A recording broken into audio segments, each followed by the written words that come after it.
Okay, ito pong muli ang inyong Pinoy Firearms Instructor na gunsmith din naman.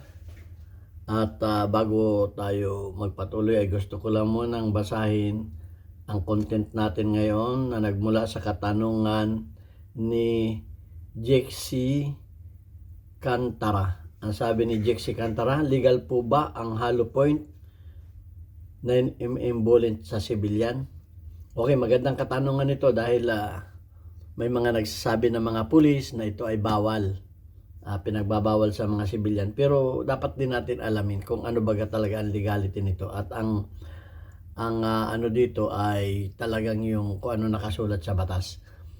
Okay, bago natin yan na talakayin ay gusto ko lang kayong pasalamatan sa inyong pagla-like at pag-share ng ating mga video dahil yan ay nakakatulong sa ating pagtaas ng mga subscribers.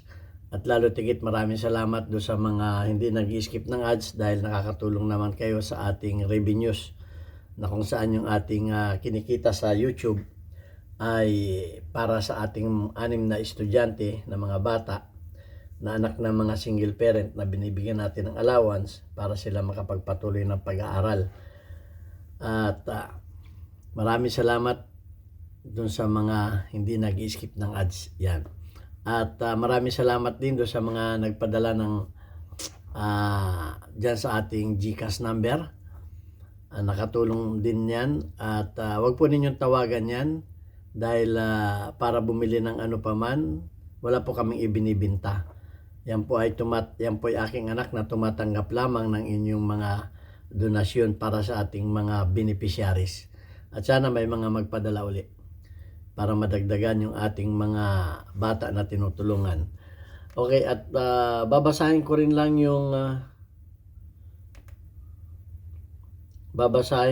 lang ang isang message dito mula kay Noy Pizza America. Ang sabi niya, I salute your devotion for helping the less fortunate kids get their education. God bless. Okay, si Noy Pizza America ay nagpapadala sa ating mga premiere videos ng regular. Kaya maraming salamat sa iyo at muli kang nagbigay para sa ating mga bata. At pagpalain ka ng Panginoon na ikaw ay, at marami pa sana ang gumaya sa iyo na may puso ng pagtulong. Okay, ayan, at salamat din kay Jubil Platon Boy Umay ng Riyadh, Saudi Arabia. Okay, tingnan natin ang legalities ng paggamit ng bullet civilian. Kasi may nabasa ako dito from PNP Mason Community. Ito ay dated nung 1 taon pa, July. Sabi, as per CPNPS guidelines during today's command conference, restricted na ang mga civilian sa pagbili at posisyon ng hollow point special ammunition. Okay, yan ay sabi ng mga PNP. Pero ang mananaig pa rin, kahit pa sinabi ng PNP yan, ang mananaig pa rin dyan ay kung ano yung nasa batas. So wala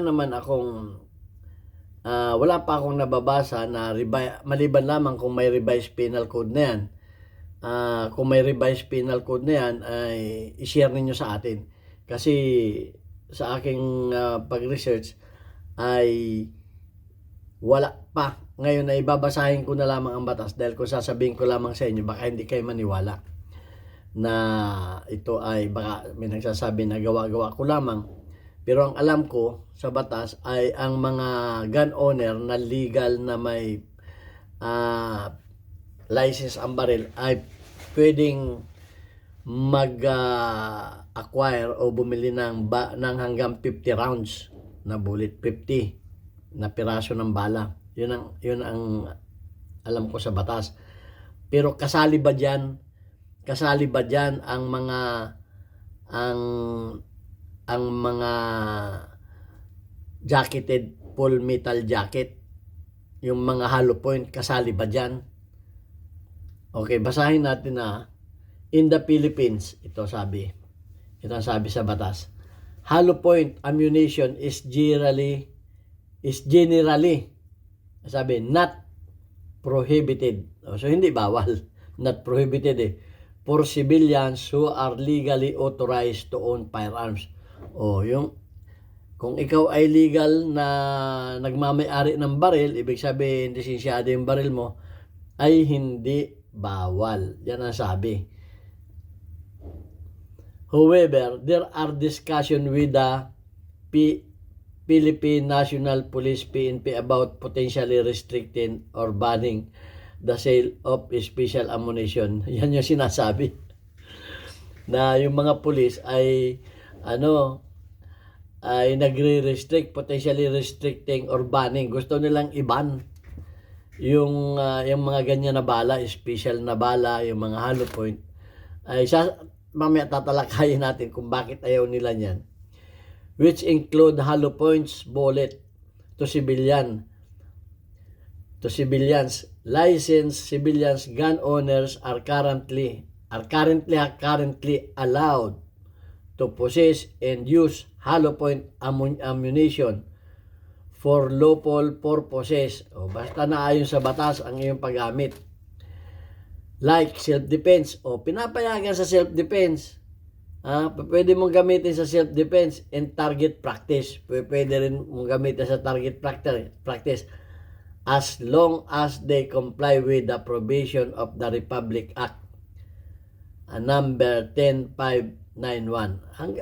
Basta't ikaw ay hindi lumalabag doon sa provision ng ating saligang batas ng Republic Act 10159 known as the Comprehensive Firearms Ammunition and Regulation Act. So, basta't naayon sa batas yung iyong paggamit, pwede rin may questionable dito. Anuhin natin mamaya. Ang sabi pa dito ay legal ownership. Civilian with valid firearms license can legally own, possess firearms, ammunition, including hollow point rounds. Pwede. Kasali na yun, pwede. Yan na sa batas. Pulis lamang ang nagagalaiti ay sino mananaig, pulis o yung batas. Siyempre itong batas.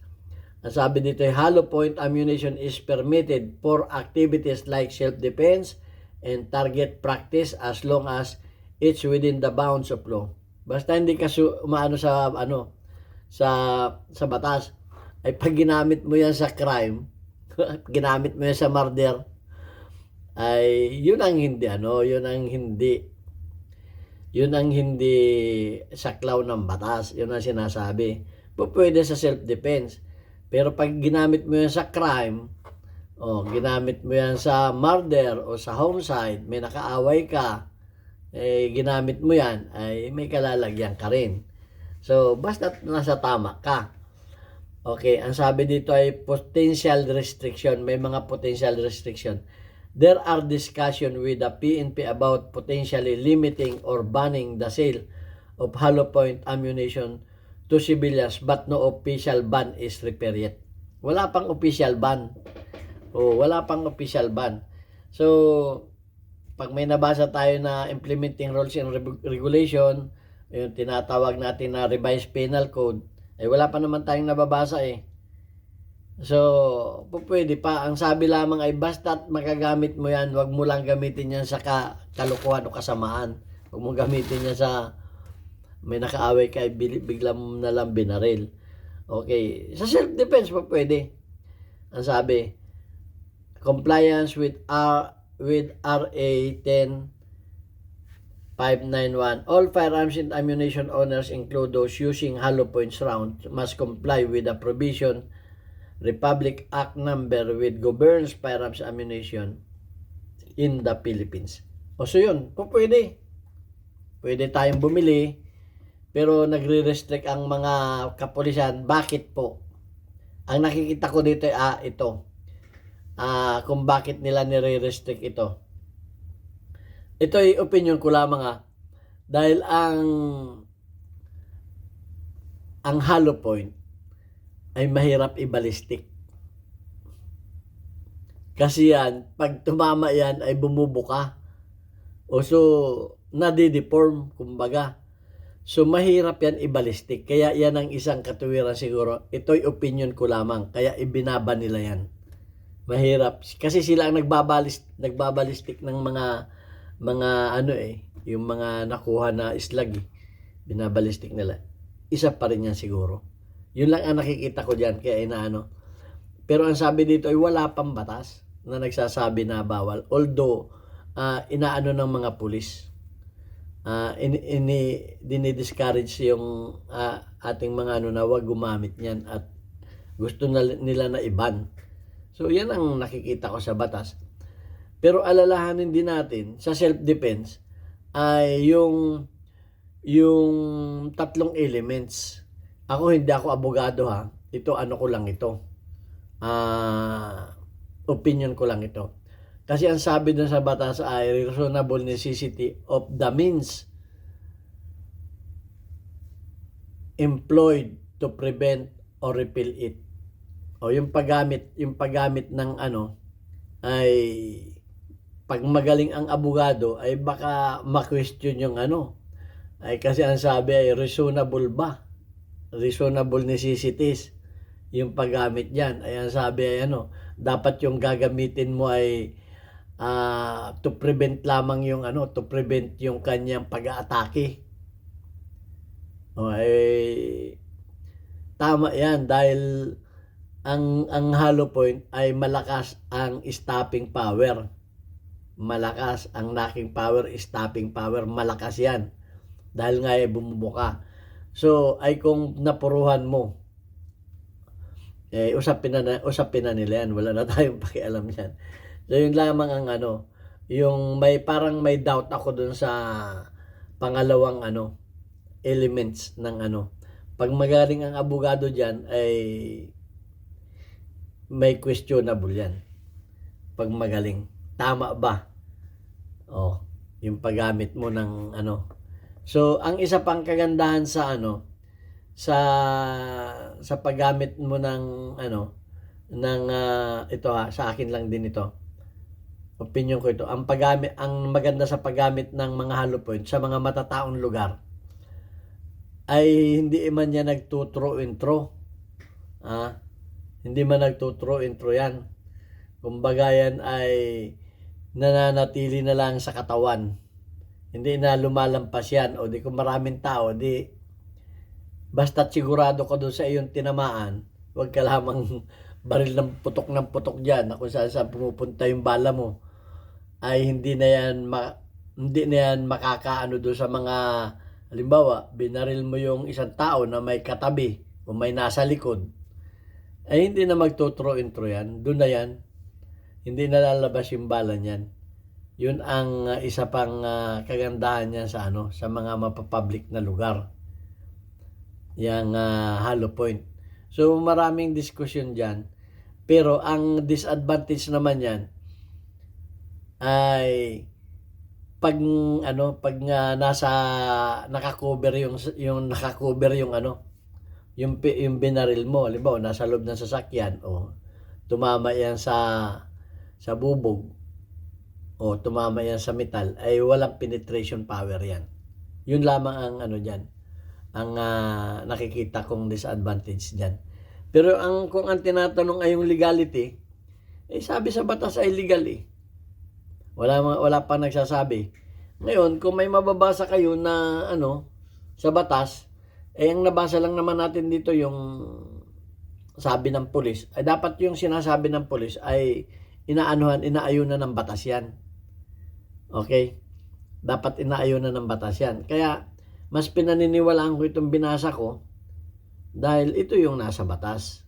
Ngayon, kung may mababasa ang mga pulis na yan ay na-amend na bawal na, ay di, ayun ang susundin natin. Sa ngayon, wala ba na ako mabasa ngayon dahil mahirap naman ako magsabi ng sa sarili ko na gagawa-gawa tayo.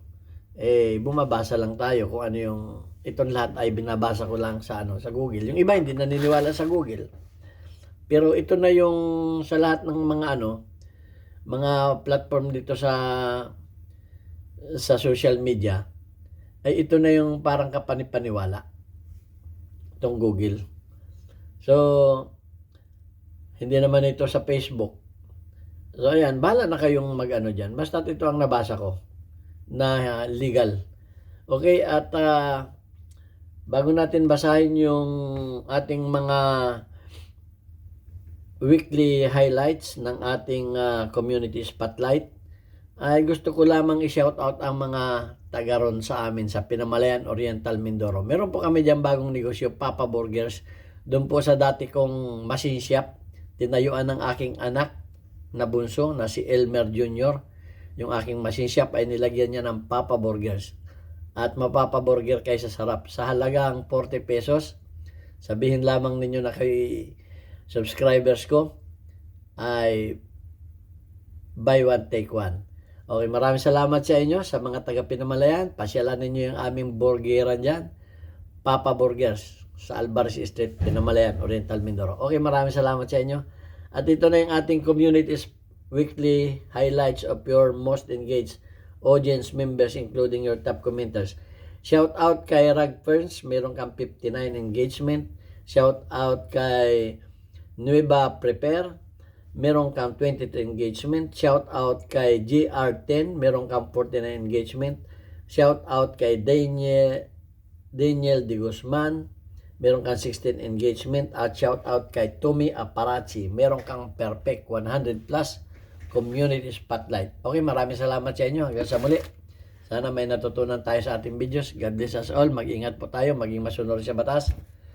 Ito ang inyong Pinoy Params Instructor. Thank you very much.